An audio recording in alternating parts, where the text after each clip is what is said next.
घर बनाते समय जो सबसे ज़्यादा चीज़ें दिमाग में आती हैं, सबसे पहले अगर पुरानी छत है, नीचे कॉलम नहीं दिए हैं, तो पुरानी छत पे क्या आप दूसरी मंजिल बना सकते हो कि नहीं बना सकते हो? वो आज इस वीडियो में आपको बताऊँगा कि कैसे बनानी है, बना सकते हैं, नहीं बना सकते, वो बताऊँगा। एक क्वेश्चन और आता है, जो खेत वगैरह रहते हैं लोगों के, जहाँ पानी वाली जगह है, जहाँ जहाँ पानी लगता है जगह पे, तो वहाँ पे घर बना सकते हैं। अगर घर बनाएंगे तो आपकी दीवारों पे सीलन आ जाएगी, तो उधर घर बनाना है तो कैसे बनाना है वो आज मैं आपको बताऊंगा। फिर पहले अगर हम दीवार चढ़ाएं, जहाँ पहले हम पिलर बनाएं, तो दोनों में बहुत कन्फ्यूज़न रहती है, कौन सा सही तरीका है। वो तीन के तीन क्वेश्चन जो आज आपने पूछे हमारे कमेंट्स में, वो आज मैं आपको क्लियर करूंगा। तो कंप्लीट वीडियो देखना, काफ़ी नॉलेज लेके जाओगे। तो शुरू करते हैं आज का वीडियो। देखो, पुरानी छत पे अगर आपको अगली मंजिल बनानी है, तो उसके लिए सबसे पहले अच्छा तरीका तो यही है कि आप कॉलम दो, दीवारें नीचे तोड़ के ऊपर बीम दो, फिर ऊपर की छत बनाओ। अगर वो पॉसिबल नहीं होता है तो एक बहुत अच्छी चीज़ प्रोवाइड की जाती है, जिससे आपका प्रॉपर दूसरी मंजिल का जो भी लोड होगा वो प्रॉपर डिस्ट्रीब्यूट हो जाएगा और आपकी सुरक्षित बनेगी। वो होता है हैच बीम। हैच बीम क्या होते हैं और फ्लैट बीम क्या आते हैं, क्यों हम इन्हें प्रोवाइड करते हैं, कैसे हम इन्हें प्रोवाइड करते हैं, और क्या क्या चीज़ें आपको ध्यान देनी है, और आप कैसे इसको सस्ते वे से प्रोवाइड कर सकते हो। पहले मैं बात करूंगा, सबसे पहले हैच बीम होते क्या हैं। सामने आप देख रहे हो, जो ये सामने बीम आपको देख रहे हैं, मतलब एक स्टील बांधा हुआ है बीम के आकार में, ये हमारे होते हैं हैच बीम, या फ्लैट बीम बोल लो इनको। इनकी कोई लटक नहीं होती है। एक इनको आप नाम दे दोगे कंसील्ड बीम भी बोल सकते हैं, लेकिन कंसील्ड बीम एक अलग चीज़ आ गई, ये आगे हमारे हैच बीम और या फ्लैट बीम। इसको हम प्रोवाइड इसलिए करते हैं, क्या होता है, जब हमारे पुराने घर थे जो लोड बेरिंग स्ट्रक्चर थे, जिनमें ना कोई कॉलम दिए थे ना बीम दिए थे, सिंपल फ्लैट स्लैब दी हुई थी, जैसे आप सामने देख रहे हो। उसमें क्या करते हैं, हमें नेक्स्ट स्टोरी बनानी है, अगली मंजिल उसमें तैयार करनी है, लेकिन उसमें ना तो नीचे कॉलम है ना तो बीम है, और आप चाहते हो कि ना हमें अभी कॉलम भी प्रोवाइड नहीं करने, क्योंकि 2 स्टोरी तक आप लोड बेरिंग स्ट्रक्चर बना सकते हो, सिर्फ मतलब दीवारों पे अपना घर बना सकते हो। लेकिन उसमें भी आपको ध्यान देना है, उसमें आपको देने पड़ेंगे हैच बीम बोल रहे हो या फ्लैट बीम। देखो, जो नीचे वाली दीवारें होंगे उसके ऊपर तो हमारा जो प्लान बनेगा या नक्शा बनेगा घर का, वो सेम तो नहीं बनेगा, लेकिन उसको लोड डिस्ट्रीब्यूट करने के लिए नीचे तो कुछ होना चाहिए। फ्लैट स्लैब है, ना कॉलम है नीचे, तो उस पर कैसे हम ऊपर घर बना सकते हैं, ठीक है। वो एक क्वेश्चन है, मेरे को काफ़ी टाइम पूछा भी गया है, और ये एक अच्छा आइडिया है, एक अच्छा तरीका है जिससे लोड भी डिस्ट्रीब्यूट होता है हैच बीम प्रोवाइड करके। क्या करना है, जो आपका प्लान हो, जैसा प्लान है उस हिसाब से मार्किंग कर लो। पहले सामने आप देख रहे हो, जैसे हम मार्किंग कर रहे हैं कि हमारे यहाँ यहाँ हमारा दीवार आएगी। हैच बीम वहीं दिया जाता है जहाँ जहाँ दीवार आनी हो, ज़्यादा देने की ज़रूरत नहीं है, क्योंकि जो आपने स्लैब डाली होगी उसमें स्टील होगा, और नीचे दीवारें है ही हैं, 9 इंच की हैं, 5 इंच की हैं, लेकिन दीवारें हैं, तो आपको वहाँ हैच बीम प्रोवाइड करना है जहाँ आपकी दीवार होगी।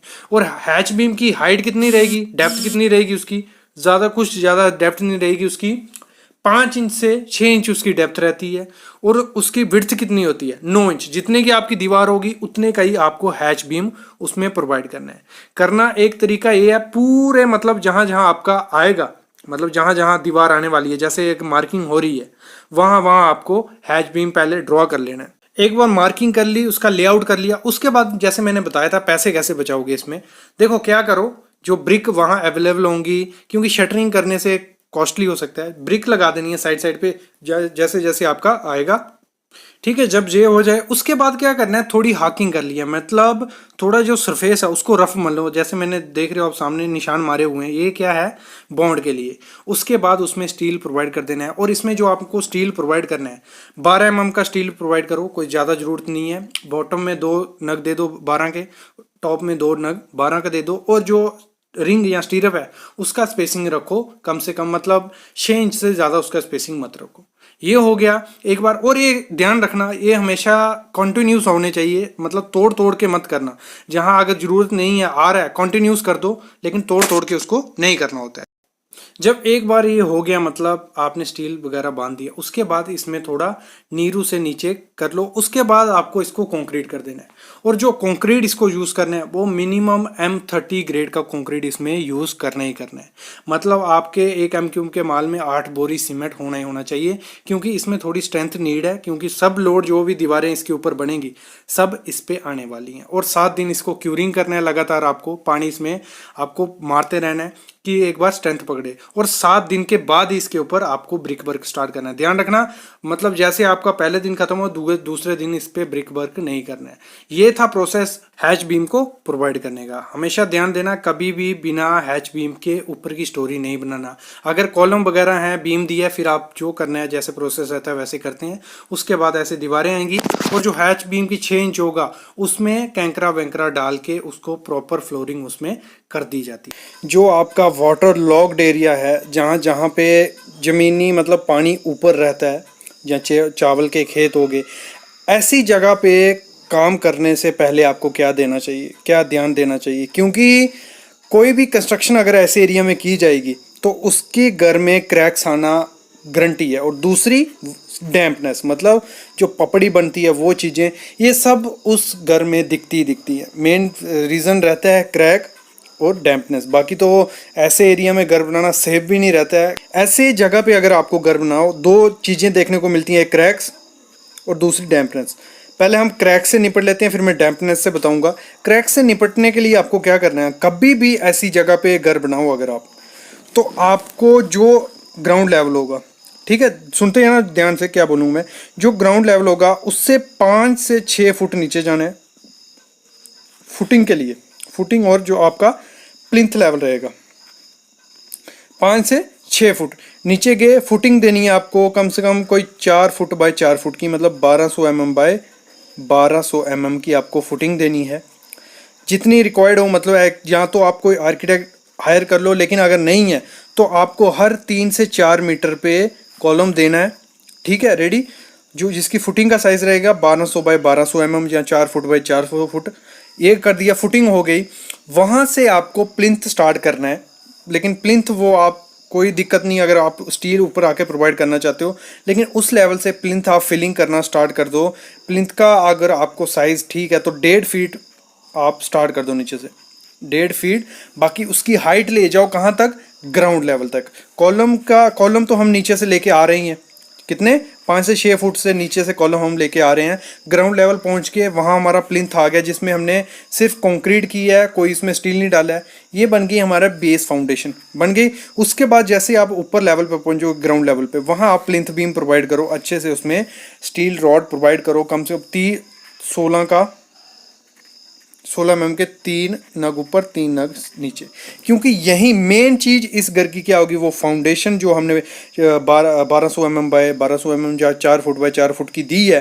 फिर हमारा प्लिंथ बीम जो भी क्रैक को बचाएगा, मतलब अगर नीचे सेटलमेंट, क्योंकि ऐसी सॉइल में सेटलमेंट एक्सेप्टेबल होती है 65 mm से 100 mm, तो इतनी सेटलमेंट इस जगह पे देखी जाती है, इतना मिट्टी बैठती, इतनी फाउंडेशन बैठती है ऐसी जगह पे, तो इतनी बैठेगी तो उसको काउंटर कौन करेगा, वो करेगा हमारा प्लिंथ बीम और हमारी फाउंडेशन। तो प्लिंथ बीम ऐसी जगह पे बहुत मेन रोल अदा करता है, मेन ज़रूरी है ऐसी जगह पे प्लिंथ बीम प्रोवाइड करना। अगर आपने ऐसी जगह पे प्लिंथ बीम प्रोवाइड नहीं किया, सीधा ब्रिक वर्क किया नीचे से और उसके सैंड फिलिंग करके नीचे दीवार उठा दी, मतलब लोड बेरिंग स्ट्रक्चर इस जगह पे, लोड बेरिंग स्ट्रक्चर कौन सा होगा, जो ईंटों से बना हो, इस जगह पे कभी पास सक्सेसफुल नहीं होगा, वो फेलियर ही जाएगा, क्योंकि इसमें क्रैक्स क्रिएट हो जाएंगे। क्योंकि एक जगह पे सेटलमेंट होगी, आपको विंडो के पास क्रैक्स दिखेंगे, काफ़ी जगह क्रैक्स आपको दिखेंगे। तो ऐसी जगह पे आपको फुटिंग देनी है प्लिंथ बीम के साथ। क्लियर? तो ये हो गया जब हमने प्लिंथ बीम दे दिया। फिर इसमें एक चीज़ आपको ध्यान रखनी है, अगर पॉसिबल हो तो ऐसी जगह पे प्लिंथ बीम देके कॉलम का सरिया करके तो उसको 5 से 6 महीने जगह छोड़ देनी चाहिए, मतलब उसको अपनी हालत पे छोड़ देना चाहिए। एक उसमें जो भी सीज़न चल रहा होगा 6 महीने तक उसको छेड़ना नहीं है। उसके बाद जो उसमें बन गया होगा सिस्टम, उसके बाद 6 महीने के बाद आपको उसमें ब्रिक वर्क करना है। ये अगर आप कर सकते हो, ऐसा कोई मतलब इतना कंपलसरी भी नहीं है, लेकिन अगर करोगे तो वो एक सेफ्टी फैक्टर लेके चलेगा, क्रैक्स के और चांसेस कम हो जाते हैं। जब आपने ऐसा कर लिया, फिर हम जब उस पर ब्रिक वर्क करेंगे, जैसे ही ब्रिक वर्क किया 2400 पे नीचे से 7-8 फुट पे आपको लिंटल प्रोवाइड करना है, वो मस्ट है। लिंटल आपको प्रोवाइड करना ही करना है। उसमें आपको क्या करना है, 12 के 2 रॉड ऊपर, 12 के रॉड 2 रॉड नीचे, मतलब एक 2 रॉड ऊपर 2 रॉड नीचे, पूरे फेरी फेरी में एक टाई कर देना है। टाई बीम की तरह, हम लिंटल बीम को टाई बीम भी बोल सकते हैं। एक टाई कर देना है पूरी बिल्डिंग को। उससे भी क्या होगा, क्रैक के चांसेस और कम हो जाएंगे। मतलब हमारा नीचे प्लिंथ भी आ गया, टाई बीम भी आ गया, और जब हम ऊपर स्लैब बनाएंगे उसमें बीम आएंगे, तो एक हमारा सेफ स्ट्रक्चर हो जाएगा वाटर लॉक्ड एरिया में, जहाँ पानी रहता है उस एरिया में। उस एरिया में क्या होगा, वो मतलब एक कॉम्पैक्ट चीज़ बन गई, जिससे ना तो वो नीचे बैठेगी ना कुछ। और इसको अगर उस एरिया में और ज़्यादा, मतलब ज़्यादा कॉटन पानी रहता है, जहाँ और ज़्यादा मिटिलिटी है, मतलब वाटर जो वाटर टेबल है ऊपर है, तो उस एरिया में क्या करना है, जब आप फाउंडेशन का 5 से 6 नीचे जाओगे, 5 से 6 फुट नीचे जाओगे, तो जो आपकी फुटिंग होगी 4 फुट बाई 4 फुट की, उसमें 5 से 6 फुट में जब जाओगे तो उसमें आपको पत्थर प्रोवाइड करना है।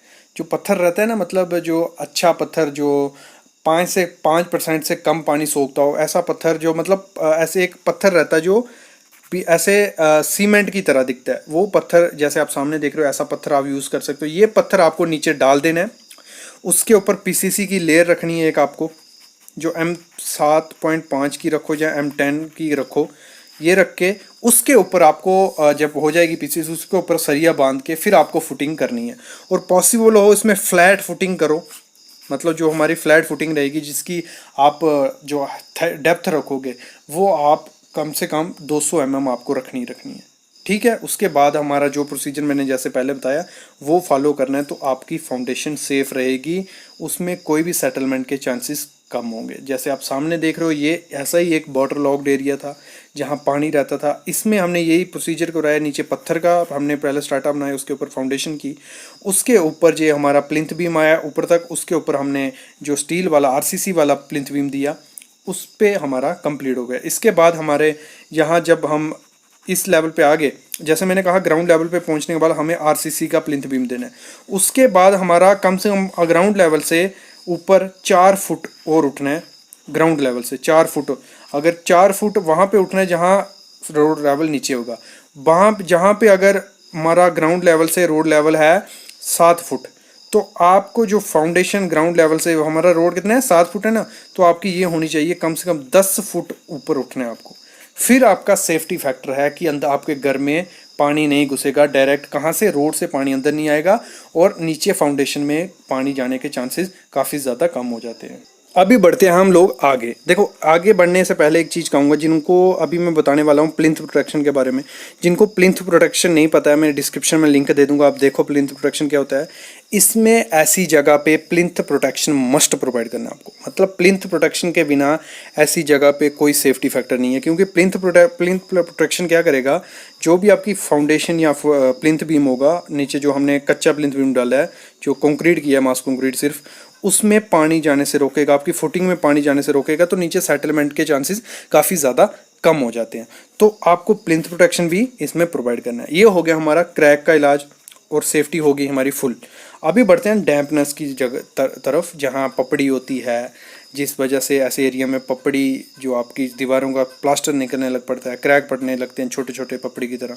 तो उससे निजात पाने के लिए आपको क्या करना है, जैसे ही आपका आरसीसी वाला प्लिंथ प्रोटेक्शन हो जाता है, अगर आपको हाइट ऊपर करनी है तो ब्रिक के रद्दे हम लगाते हमने देखा होगा कई जगह क्या किया होता है, ब्रिक ऊपर तक ब्रिक की होती है, फिर प्लिंथ बीम किया जाता है। तो यही फंडा है, क्यों किया जाता है, हाइट बढ़ाने के लिए, कि आपका रोड का लेवल ऊपर है, जहाँ आपको नीचे से थोड़ा हाइट पे घर रखना है, तो वही करना है। जैसे आपने प्लिंथ प्रोवाइड किया, उसके ऊपर आपको सिर्फ ब्रिक वर्क, जहाँ तक जिस लेवल तक आपका ब्रिक वर्क स्टार्ट होने वाला, जिस लेवल के बाद, तो वहाँ पे आपको डीपीसी प्रोवाइड करनी है, डैम प्रूफ कोर्स। जिसको नहीं पता है डैम प्रूफ कोर्स क्या है, मैं डिस्क्रिप्शन में लिंक दे दूंगा, आप जाके देखो। आपको वहाँ डीपीसी जरूर मस्ट प्रोवाइड करनी है। डीपीसी के बिना कोई भी घर उसका 50% हो जाता है उसकी शक्ति, क्योंकि डीपीसी बहुत ज़्यादा इंपॉर्टेंट चीज़ है। जो डैम्पनेस है वो घर को ख़त्म कर देती है। आपके घर की मतलब काफ़ी स्मेल हो जाएगी, काफ़ी उससे बीमारियां हो सकती हैं, तो ये काफ़ी चीज़ें होती है डैम्पनेस से। तो वही चीज़ को ख़त्म करना है, हमको डीपीसी प्रोवाइड करनी है। जहाँ तक हमारा लेवल उठाना है, उसके बाद ब्रिक वर्क स्टार्ट होने वाला है, वहाँ आपको डीपीसी कैसे प्रोवाइड करनी है, 3-4 किस्म की डीपीसी आती है, वो मैं डिस्क्रिप्शन में लिंक दे दूँगा, आप देख भी सकते हो वीडियो।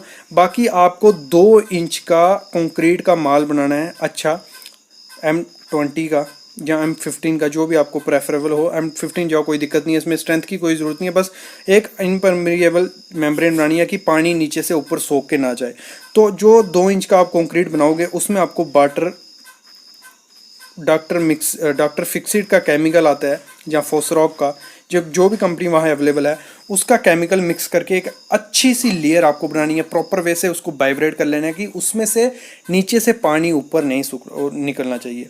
और पॉसिबल हो जहाँ जहाँ ईंट आपकी मिट्टी के साथ टच होगी वो वाली, वहाँ आप प्लास्टर कर लो पहले, या कोई भी जो प्लास्टिक की शीट्स आती हैं वो प्रोवाइड कर लो। फिर उसके बाद मतलब जो ईंटें आपकी स्टार्ट होंगी जहाँ से, वहाँ पानी नहीं लगना चाहिए। मतलब नीचे की 4-5 ईंटें जो मिट्टी के साथ टच हो रही हैं, जहाँ प्लिंथ बीम है, वहाँ बिल्कुल आपको ऐसा मटेरियल बना देना है कि नीचे से पानी ऊपर जाए ही नहीं। तो यही बेसिक रहता है फंडा कि एक तो आपको क्रैक से बचने के लिए बताया मैंने, दूसरा डैम्पनेस से बचने के लिए। तो यही है, बाकी कॉल जो भी उधर होगा वो बेयर करेगी फुटिंग और कॉलम। आपकी मतलब सेटलमेंट होने के चांसेस काफ़ी कम हो जाएंगे। यहाँ ऐसे एरिया में आपको कभी भी लोड बेरिंग स्ट्रक्चर कभी नहीं बनाना है, फ्रेम स्ट्रक्चर बनाना है। कि हमें ब्रिक वर्क पहले करना चाहिए या कॉलम पहले करना चाहिए, या ब्रिक वर्क और कॉलम साथ में करना चाहिए। कर तो दोनों सकते हैं, कोई दिक्कत नहीं है उसमें। लेकिन अगर हम कॉलम के साथ ब्रिक वर्क करते हैं तो उसमें क्या दिक्कत आती है, अगर पहले हम कॉलम करते हैं ऊपर स्लैब डालते हैं फिर ब्रिक वर्क करें, उसमें क्या दिक्कत आती है। वो सामने जैसे आप देख रहे हो क्या हो रहा है, ब्रिक वर्क किया जा रहा है, साथ में सरिया बांध दिया गया कॉलम का। जैसे जैसे कोई मतलब कम से कम 3-4 फीट जैसे दीवार उठेगी, उसके बाद कॉलम को कास्ट किया जाएगा, फिर ऊपर ब्रिक वर्क किया जाएगा, तो साथ में फिर कॉलम भरा जाएगा। एक प्रोसेस ये होता है। इसे हम अगर टेक्निकल भाषा में मैं बताऊं आपको, ये हमारा हो गया कन्फाइंड मैसनरी। तो ये प्रोसेस सही रहता है नहीं रहता है, ये आगे हम बात करते हैं। दूसरा प्रोसेस क्या होता है जिसमें हम कॉलम करते हैं, स्लैब करते हैं, फिर ब्रिक वर्क करते हैं।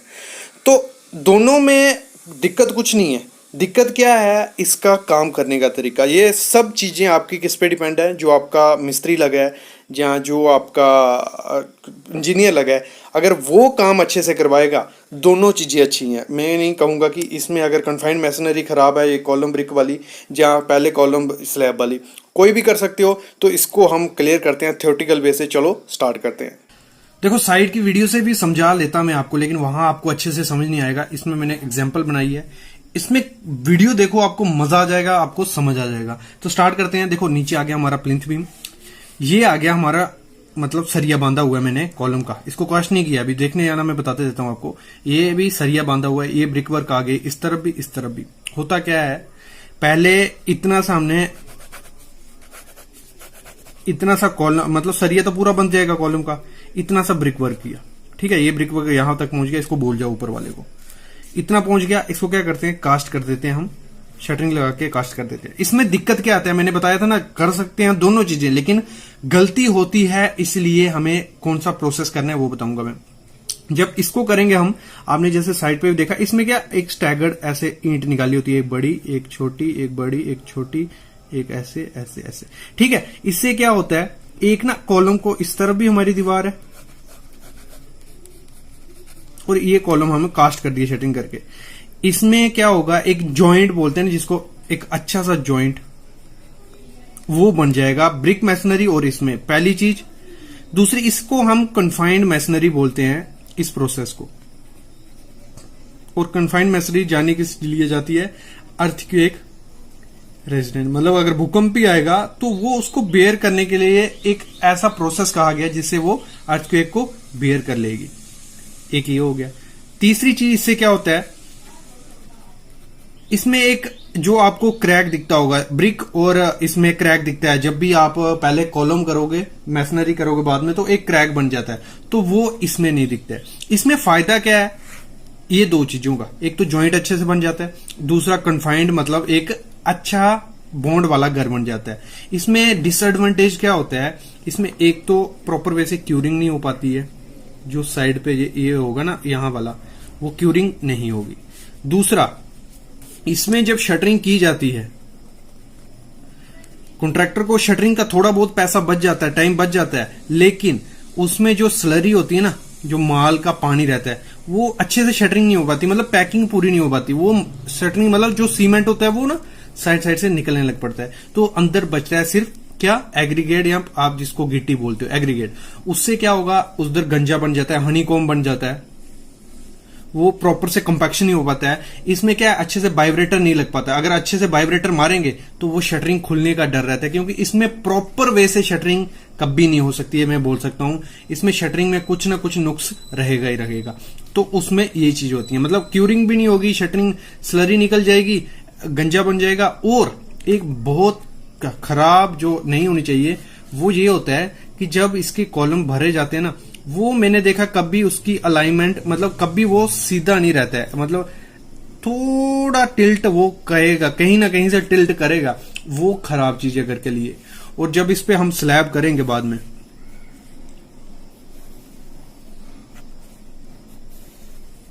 तो एक डर और इसमें रहता है कि इसमें हमारा अगर ये टिल्ट होगा तो एक गैप से बनने लग पड़ते हैं इसमें। तो मेन वही चक्कर है। ऐसे तो सही है, ज्वाइंट भी अच्छा बनेगा, अर्थक्वेक रेसिस्टेंट हो जाएगा, मतलब बॉन्ड एक अच्छी बन जाएगी कॉलम और ब्रिक की, लेकिन इसमें क्यूरिंग नहीं हो जाती है, स्लरी निकलती है, गंजा बनने का डर है, और अलाइनमेंट मेन चीज हो, कॉलम सीधा नहीं रहता है, ये इसमें गलती रहती है। आगे बढ़ते हैं। अगर हम करते हैं ऐसा प्रोसेस कि पहले हमने ये कॉलम कर दिया, हमने कास्ट कर दिया, कॉलम ये कर दिया, स्लैब कर दिया, फिर हमने स्टार्ट की ब्रिक वर्क करते गए ऊपर तक हमने ब्रिक वर्क कर दिया, मतलब ईंट का काम कर दिया। सबसे पहली गलती क्या दिखती है, ये जहां जो होता है ना, ये प्रॉपर वे से इधर जॉइंट नहीं बनता है। इधर आपने बाद में देखोगे कि प्लास्टर में दरारें दिखती हैं, ये गलती की होती है। लेकिन इसको सही करने का तरीका क्या है, जो मुर्गा जाली नहीं होती, चिकन मैश ये जाली होती है, उसको हम इधर लगानी है 75 mm ऐसे, मतलब जाली लगा देनी है दोनों तरफ प्लास्टर करने से पहले। फिर उसके बाद प्लास्टर करेंगे तो ये खत्म हो जाती है, मतलब ये सही हो गया। आगे बढ़ते हैं। एक गलती और इधर होती है, क्या होता है जब ये ब्रिक वर्क ऊपर पहुंचती ना, जहां स्लैब और दीवार के बीच ना पैकिंग अच्छे से नहीं की जाती, तो इसमें गैप बचता है। तो वो गैप रिस्की हो सकता है। अगर स्पैन बड़ा हो तो वहां से स्लैब का थोड़े क्रैक्स आने के चांसेस हो जाते हैं। अगर स्पैन छोटा है तो कोई दिक्कत नहीं, कॉलम बेयर कर लेगा उतना सा, लेकिन स्पैन बड़ा होगा तो वो चांसेस रहते हैं। और मतलब इसमें ये रिस्क रहता है, इधर पैकिंग नहीं होती है। ये हो गया दो। दूसरी चीज, जब इस ऐसे काम में स्पीड काफी ज्यादा होती है, ऐसे काम में पहले कॉलम होते हैं जल्दी जल्दी, इसमें क्या होगा, ठेकेदार क्यों नहीं करता है, इसमें शटरिंग बहुत लगती है। इधर भी शटरिंग लगी, मतलब अगर हम इसको ऐसे समझे, एक कॉलम ऊपर से देख रहे हो, इधर भी शटरिंग, इधर भी शटरिंग, इधर भी शटरिंग, इधर भी, इधर प्रॉप्स लगे, इधर सपोर्ट, मतलब सपोर्ट चारों तरफ लगेंगी। शटरिंग का खर्चा होता है वो कॉन्ट्रैक्टर को बच जाता है, एक चीज ये है। बाकी एक मिस्टेक जो होती है इसमें वो यही है, यहाँ पे जो क्रैक रह जाता है कॉलम और दीवार में, थोड़ा आपको ऐसे गंदा सा दिख रहा होगा, एक कॉलम आ गया हमारा, और ये जब इसमें दीवार बनती है इधर, इसमें एक क्रैक सा बन जाता है। तो इसको हम सही कर सकते हैं इसके वायर मैश से, वायर मैश लगा देंगे, उसके ऊपर प्लास्टर आएगा, फिर इसमें कोई जॉइंट नहीं रहेगा। दूसरी गलती, यहाँ पैकिंग नहीं होती है प्रॉपर वे से, ये मोस्टली देखी जाती है। बाकी ये प्रोसेस भी सही है और कन्फाइंड मैसनरी भी सही है, लेकिन इसमें जो मैंने जैसे आपको स्टार्टिंग में बताया क्या क्या मिस्टेक होती हैं, उनको कैसे हम सही कर सकते हैं, और क्या क्या चीजें इसमें आपको सही से मिलती हैं। तो यही दो चीजें थी आज मैं क्लियर करना चाहता था आपको। आई होप आपको समझ आ गया होगा कि दोनों प्रोसेस सही है, लेकिन उनको करना, प्रोसेस सही करने का तरीका होना चाहिए। अगर उसमें करते टाइम कुछ मिस्टेक की गई तो वो दोनों प्रोसेस गलत हो सकते हैं। आप जा सकते हो कन्फाइंड के साथ भी, कि साथ साथ में कॉलम और ब्रिक भी, और जहां आप पहले कॉलम कर दो फिर स्लैब करो, दोनों में कोई दिक्कत नहीं है। कई क्वेश्चन आता है कि सर प्रॉपरली लोड डिस्ट्रीब्यूट नहीं होता है, दोनों में प्रॉपरली वे से अच्छे से डिस्ट्रीब्यूट होगा, इसमें भी इसमें भी। बाकी आपको इसमें कोई भी क्वेश्चन रहता है आप कमेंट करो, मैं उसका रिप्लाई करूंगा। और प्लीज चैनल को लाइक और सब्सक्राइब करो। Thank you guys.